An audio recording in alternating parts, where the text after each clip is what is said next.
जय हिंद दोस्तों, मैं कमांडो सुनील कुमार चौधरी आपके अपने YouTube चैनल हिंदुस्तान एनसीसी में आपका हार्दिक अभिनंदन है। दोस्तों, यह वीडियो उन जवानों के लिए छोड़ा जा रहा है जो जवान एनसीसी सी सर्टिफिकेट 2024 में एग्जाम देने वाले हैं। तो वीडियो को लास्ट तक देखिएगा तो आपको बिल्कुल आसान होगा और आपको पता चल जाएगा कि एनसीसी सर्टिफिकेट सी में आपको कौन कौन से सब्जेक्ट पढ़ना है और कितना मार्क्स होता है, टोटल मार्क्स, और कितना मार्क्स आपको लाना पड़ेगा तो आप पास हो सकते हैं।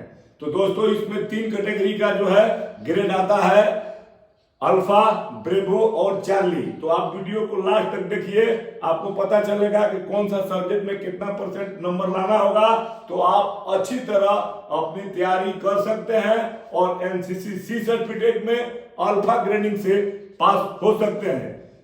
वीडियो को लास्ट तक देखिएगा। आइए ब्लैक बोर्ड के ऊपर अभी आपको बताऊंगा एनसीसी सी सर्टिफिकेट की सिलेबस 2023-24 में जो स्टूडेंट एग्जाम देने वाले हैं उनके लिए खास वीडियो है। सबसे पहले आपको बताऊंगा सिलेबस के रिटन के बारे में जानकारी, तो आप ब्लैक बोर्ड के माध्यम से देख सकते हैं। सबसे पहले आपको सब्जेक्ट देखना होगा और रिटन में कितना नंबर का होता है रिटेन और कितना % हर सब्जेक्ट में आपको लाना होता है।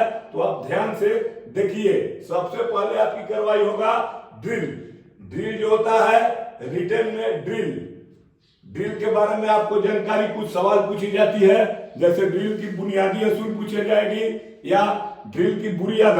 तो सबसे पहले आपका जो फर्स्ट होगा वो ड्रिल होगा और जिसका मार्क्स टोटल जो होगा वो 10 अंक का होगा और आपको कम से कम 45% लाना है नंबर।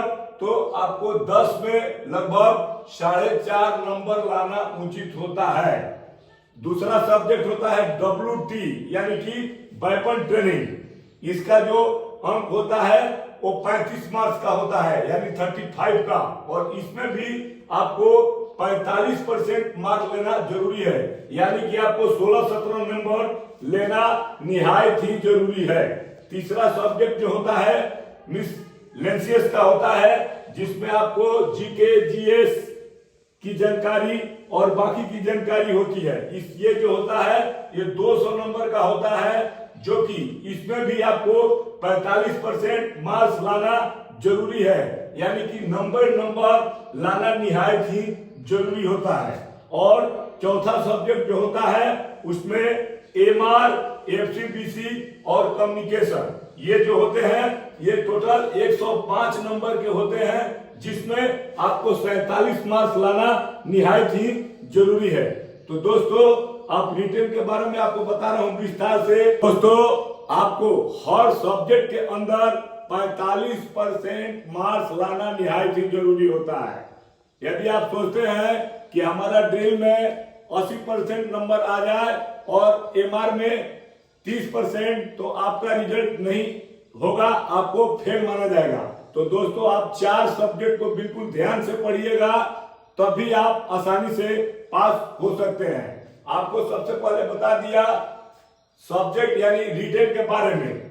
इसके बाद अभी आइए आपको प्रैक्टिकल में आपको क्या क्या देना जरूरी है। ध्यान से देखें वीडियो को। प्रैक्टिकल में आपको सबसे पहले ड्रिल होता है। ड्रिल जो है वो 50 अंक का होता है। 50 अंक आपको ड्रिल का होता है।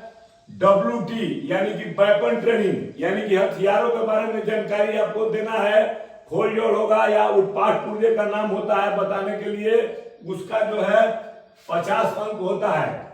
इसके बाद आपका एमआर जो होता है मैप रीडिंग एक सैनिक बनने के लिए, एक कैडेट बनने के लिए निहायत ही जानना जरूरी होता है, जिसका मार्क्स 20 नंबर का होता है। और चौथा जो सब्जेक्ट होता है वो होता है FCBC field craft battle craft. ये जो होता है वो 15 नंबर का होता है। इसके बाद पांचवा जो सब्जेक्ट होता है कम्युनिकेशन जो होता है वो 10 अंक का होता है, यानी कि टोटल आपका 145 नंबर जो है प्रैक्टिकल में होता है और रिटन में जो होता है आपको 355 नंबर होता है, यानी कि टोटल 500 अंक के होते हैं जिसमें आपको पास होना निहायत ही जरूरी है। यदि आपको अल्फा ग्रेडिंग लेना है तो आपको कम से कम 375 मार्क्स यानी कि 75%, 500 का 75% मार्क्स लेना जरूरी होगा, तभी आप अल्फा ग्रेडिंग से पास हो सकते हैं। ब्रेवो ग्रेडिंग यानी कि बी ग्रेडिंग, इसमें आपको कम से कम 300 नंबर यानी कि 500 में 300 नंबर लाना जरूरी होता है, 60%, तब आप बी ग्रेडिंग यानी कि ब्रेवो ग्रेडिंग के लिए हकदार हो सकते हैं। और तीसरा ग्रेडिंग जो होता है वो चार्ली होता है यानी कि सी होता है, इसमें आपको 500 में 250 नंबर यानी कि टोटल आपको 50% लाना होगा, तभी आप सी सर्टिफिकेट में चार्ली ग्रेडिंग ला सकते हैं। तो दोस्तों, आपको ये वीडियो कैसे लगा आप कमेंट बॉक्स में जरूर लिखिएगा, और जो नए चैनल को देख रहे हैं तो चैनल को सब्सक्राइब कर दीजिएगा, लाइक कर दीजिएगा और बेल आइकन को प्रेस कर दीजिएगा, ताकि जो भी नोटिफिकेशन आपको एनसीसी के बारे में जानकारी प्राप्त हो तो आपको सबसे पहले आपके पास पहुंचे। जय हिंद।